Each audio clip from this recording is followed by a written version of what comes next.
Guys, आज हम बात करेंगे एक ऐसे लाइट हाउस की जो इस दुनिया की सबसे हॉन्टेड जगहों की लिस्ट में शामिल है और इस लाइट हाउस का नाम है सेंट ऑगस्टिन लाइट हाउस।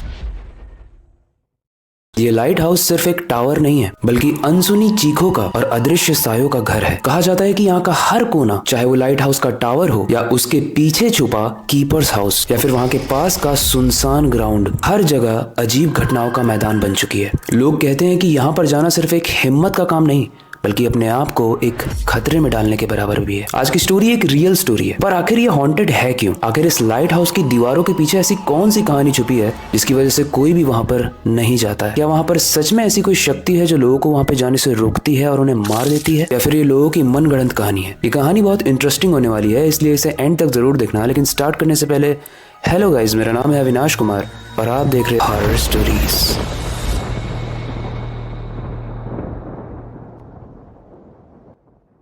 देखो, 1824 में सेंट ऑगस्टिन लाइट हाउस बनकर तैयार हुआ था। फिर 1874 में इसे और बेहतर बनाने के लिए इसे दोबारा से तैयार किया गया। पूरे 100 साल से भी ज्यादा इस लाइट हाउस ने काम किया। जिन्हें नहीं पता उन्हें बता दूं कि ये शिप्स के लिए होता है, ताकि उन्हें पता चले कि जहां पर लाइट हाउस है वहां पर कोई इमरजेंसी सिचुएशन हो तो वो रुक सकते हैं और हेल्प ले सकते हैं। लाइट हाउस का काम होता है सारी बोट्स और शिप को उनका रास्ता दिखाना। लेकिन ये सेंट ऑगस्टिन लाइट हाउस आज भी एक टूरिस्ट स्पॉट है। लोग डरते तो हैं लेकिन उस डर का एक्सपीरियंस करने भी जाते हैं। इसकी बैक स्टोरी में ले चलता हूँ आपको।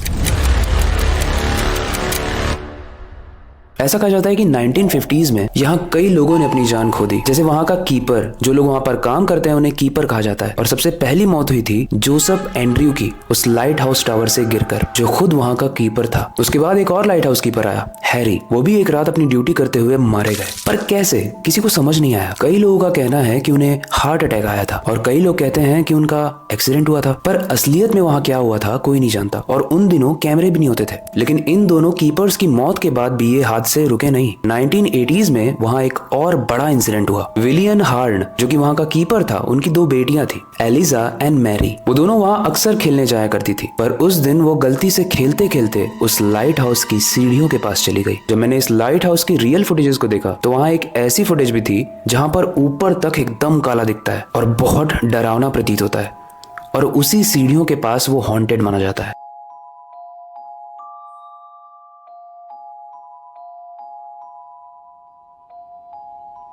जैसे ही विलियम हार्न, जो कि वहां का कीपर था, उसकी बच्चियां सीढ़ियों के पास जा रही थी, उसने रोकने की कोशिश भी की थी, लेकिन तब तक बहुत देर हो चुकी थी और एलिजा और मैरी दोनों ही सीढ़ियों से गिरकर मर गई। अब इतने सारे लोगों ने वहां पर अपनी जान खो दी है तो लोग वहां पर जाने से डरते हैं। इवन सबने ये भी मान लिया है कि वहां पर कोई भूत रहता है जो ज्यादा देर तक अगर कोई रुक जाए तो उसे मार देता है, चाहे वो नॉर्मल इंसान हो या वहां पर काम करने वाला कीपर ही क्यों ना हो। क्योंकि रिसर्च के वक्त कई ऐसे इंटरव्यूज देखे जहां पर लोग ये बता रहे थे कि उन्होंने काले साये को देखा है, जो बिल्कुल उन लोगों की तरह लगता है जिन लोगों की वहां पर मौत हुई है। टू बी स्पेसिफिक, वहां पर 12 से ज्यादा स्पिरिट्स, सोल्स यानी आत्माएं रहती हैं। इसके अलावा वहां पर कई बार बच्चों के खेलने की आवाजें आती हैं, लेकिन अगर कोई अंदर जाए तो वहां उसे कोई नहीं दिखता। कई बार उसका दरवाजा खुलते ही बंद होने लगता है। इसके अलावा कई बार उस लाइट हाउस की लाइट अपने आप जल जाती है, जबकि वो जगह तो बहुत सालों से बंद पड़ी हुई है। एक बार ऐसा भी हुआ कि वहां पर पैरानॉर्मल एक्सपर्ट्स गए। पैरानॉर्मल एक्सपर्ट्स जो भूतों को डिटेक्ट करते हैं, उनके पास एक मशीन होती है जो इलेक्ट्रोमैग्नेटिक होती है और किसी भी तरीके की सस्पिशियस हलचल से उस मशीन में सिग्नल्स आते हैं। लेकिन जब वो पैरानॉर्मल एक्सपर्ट्स वहां पर गए, उस लाइट हाउस टावर के पास गए, तो उनके मशीन की इलेक्ट्रोमैग्नेटिक फील्ड